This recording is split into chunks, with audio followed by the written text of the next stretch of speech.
নমস্কার বন্ধুরা, মৌমিতাজ kitchen and ব্লগে সবাইকে স্বাগত। আজ আমি তোমাদের সাথে শেয়ার করব সর্ষে রুই।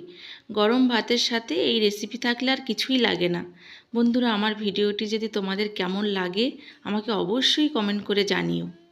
এখানে আমি নিয়ে নিলাম 3 পিস রুই মাছ। রুই মাছটাকে আমি ম্যারিনেট করে নেব। দিয়ে দেবো একটু লবণ,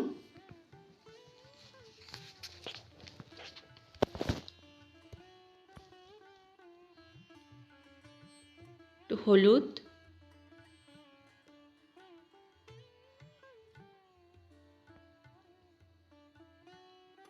আর দিয়ে দেবো 1 চামচ সর্ষের তেল।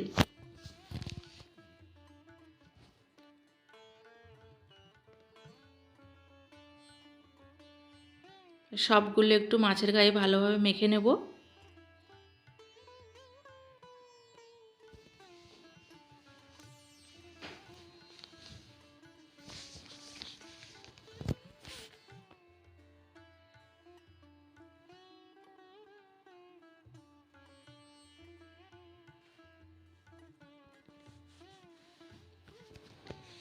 মাছগুলোকে আমি 10 মিনিট ম্যারিনেট করে রেখে দিলাম।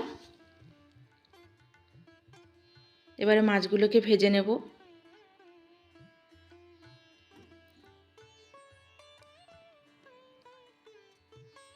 এখানে কিন্তু মাছগুলো বেশি কড়া করে ভাজা যাবে না, কড়ার গা থেকে উঠে গেলেই মাছগুলোকে তুলে নেব।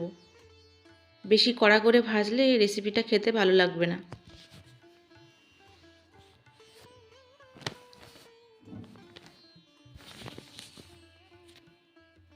এবার সেই তেলে দিয়ে দেবো কালো জিরে, একটু হলুদ,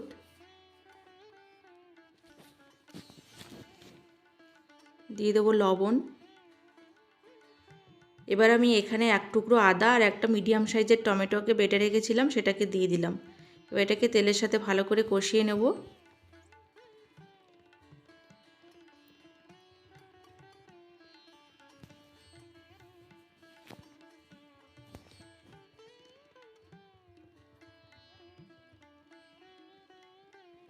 মশলাটা কষানো হয়ে গেছে।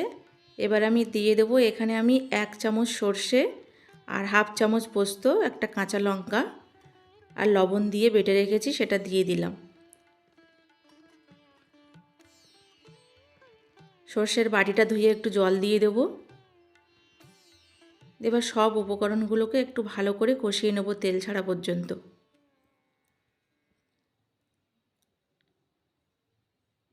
বন্ধুরা, আমার ভিডিওগুলি যদি তোমাদের ভালো লাগে অবশ্যই আমার চ্যানেলটি সাবস্ক্রাইব করার অনুরোধ রইল। আর বন্ধুদের সাথে অবশ্যই শেয়ার করবে, আর একটা লাইক দিতে যেন ভুলো না। দেখো, মশলাটা থেকে তেল ছেড়ে দিয়েছে।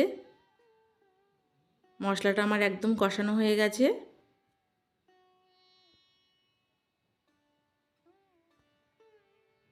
এবারে দিয়ে দেবো একটু জল।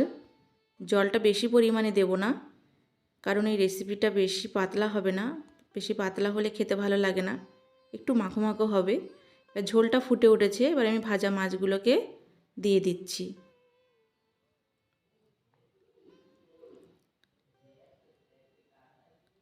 এবার মাছগুলোকে আমি কিন্তু একদম লো ফ্লেমে আস্তে আস্তে করে ফুটতে দেব।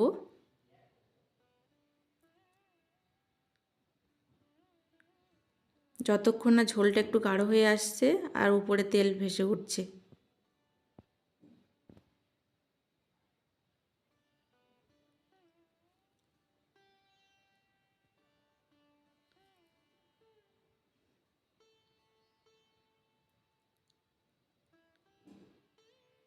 এবার এখানে একটা চেরা কাঁচা লঙ্কা দিয়ে দিলাম।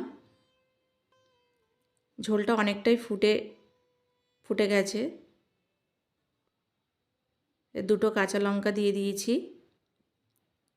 গ্যাসের ফ্লেমটা অফ করে দেব। সর্ষে রুই আমার একদম রেডি। এর আমি গরম গরম পরিবেশন করলাম।